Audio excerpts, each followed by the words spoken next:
10-Minute Jazz Lesson Podcast, episode 56.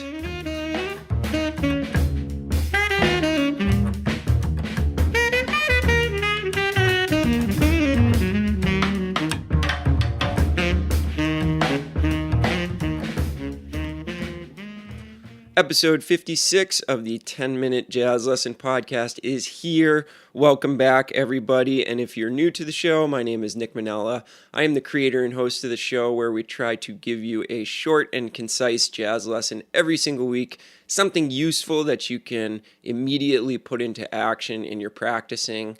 And welcome to the show. So you can find all the PDFs for all these episodes. We do have a free PDF sheet for every single episode that we make, and you can find that at the 10minutejazzlesson.com. That's the number 10minutejazzlesson.com.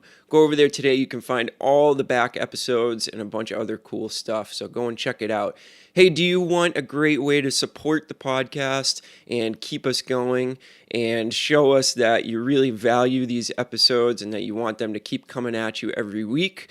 Well, go to our website and click on the Inner Circle tab, and you will find a great way to support the podcast and get something awesome back in return every week. You'll get a complete transcription from a different artist every single month, and that only costs a small amount, and we really appreciate it. Show your support for the 10-Minute Jazz Lesson Podcast, and head over and sign up for the Inner Circle. All right, let's jump into today's episode. So over the next couple of weeks here, I think I'm going to be focusing more on particular artists and some of the techniques that they use to sound the way that they do. These episodes of the podcast in the past have been some of our listeners' favorites.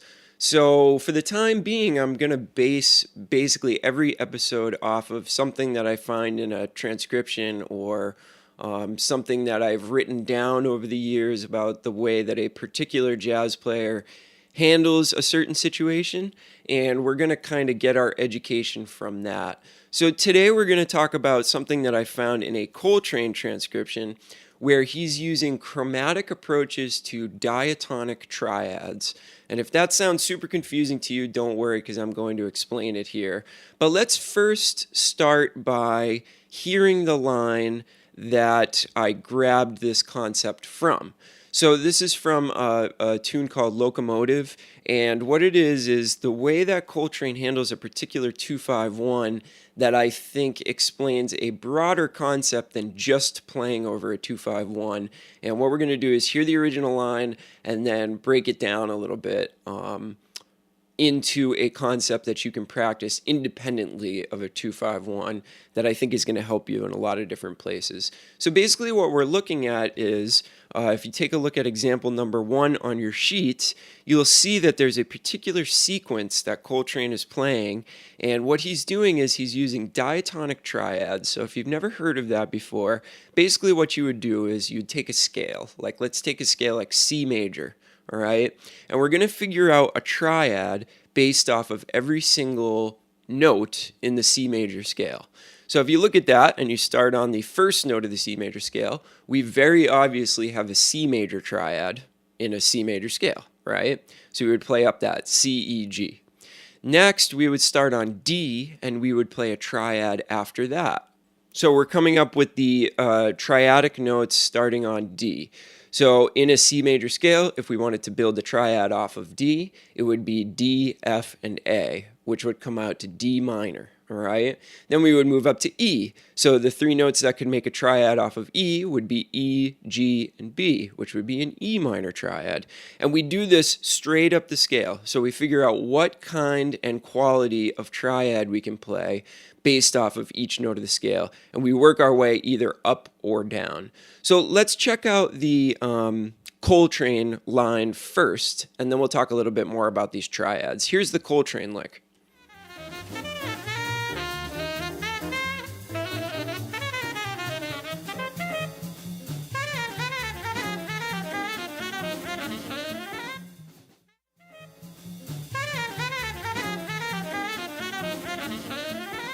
So we're paying attention to that little part at the end, and that's the first example that's written on your sheet. You'll see that thing over the 251 in Locomotion.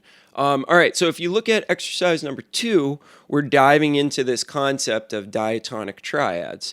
So we're going to do it over the key of C, because that is basically what Coltrane is playing it over. And we're going to start with triplets up on the root of a C major scale. And we're going to come down our diatonic triads. So we're actually using this top note as the fifth of whatever triad we're playing, because that's exactly what Coltrane is doing. So if you look at the first grouping of triplets, we start on a C and we come right down an F major triad, because C is the fifth of the F major triad.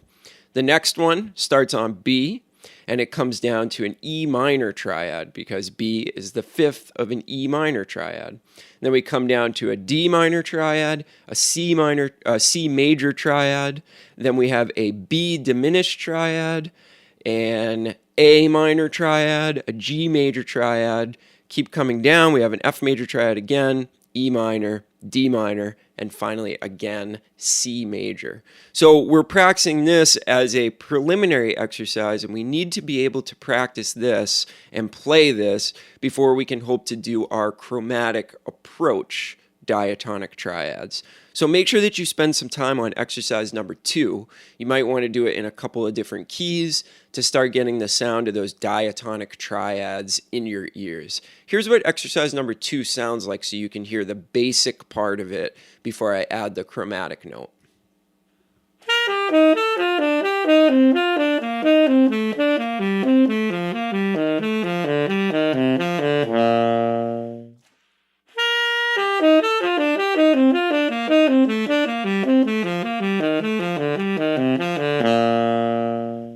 Now, this might sound familiar to you. This might be something that you've heard of, or you've heard used in a lot of solos, or maybe even something that you've practiced yourself. This is a fairly common thing for people to start working on at some point. Now, what we're going to do is we're going to kind of spice this up a little bit by adding a chromatic note. So in exercise 2, we're just moving down the major scale in the form of triads. Right? So instead of just playing the scale straight down, we're using triads to get down the scale. But in that way, sorry, I'm getting a little tongue-tied. In that way, we're learning all of our diatonic triads, meaning that we're learning all of the triads that are contained in a major scale. So now what we're going to do, and what Coltrane does, is he adds a chromatic passing tone, a chromatic approach tone into the fifth of each triad. So we were just playing it in triplets because obviously we're playing triads. And now what we're going to do is we're going to spread it out to groupings of 4, groupings of regular eighth notes, and we're going to chromatically approach the fifth of each one of those triads. And this is going to give us a really, really interesting sound because it's going to incorporate a non-harmonic tone to each one of these triads. Well, in some cases it'll be a non-harmonic tone. In other cases it will be a note in the scale, in the case where we have a half step going into the fifth of whatever chord we're playing. So check out how this sounds, and when you look at the exercise, just realize that the first tone over each grouping of 4 notes is that chromatic approach to the fifth, and then I'm going straight down the triad like I did in the last exercise.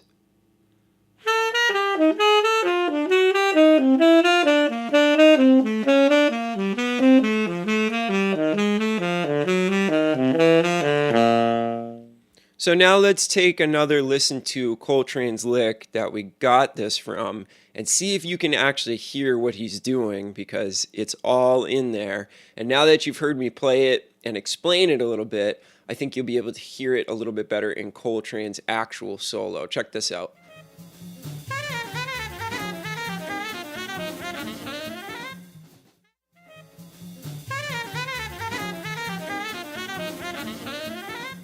So you can hear it, it's like the exact same thing. So if you go back to example 1 and you start to pick apart that line, basically what he's doing is he's using diatonic triads in the key of C, and he's coming down them with the chromatic approach tone to the fifth.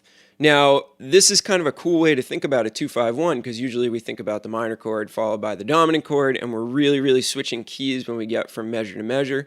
But this is a good example of how Coltrane is just kind of playing the entire lick in the key of C major using a really, really cool effect with these chromatic approach tones to the diatonic triads. So this is a great example of looking at a solo, using a fairly simple line from a solo, and then coming up with a whole bunch of exercises that you can do based off of that line. And this is the kind of mode of thinking that you should be in when you're looking at transcriptions or practicing transcriptions. Come up with a way to take the other person's concepts and turn them into your own exercise, so then you're fluent in them and you're not just learning the lick, verbatim. All right, so that's going to about do it for this week. If you have any questions for me, please send them over to 10minutejazzlesson@gmail.com. This week, we're really looking for Facebook reviews. So if you go onto our Facebook page at 10Minute Jazz, leave us a 5-star rating or review. That would be great. We're trying to grow our Facebook community right now, and I think that's a great place that everybody can kind of hang out and get something from each other. Feel free to also post on our Facebook page if you've been working on any of the stuff from these lessons. Post like a video or a recording or whatever of yourself actually playing over this stuff. I think that all the students in the community would love to see that. All right, remember to check out our Inner Circle. If you believe in this podcast and you want to support us, you can go over and sign up for that at our website. We would really, really appreciate it if you did that. And we'll see you guys next week with a brand new episode. Take care, everybody.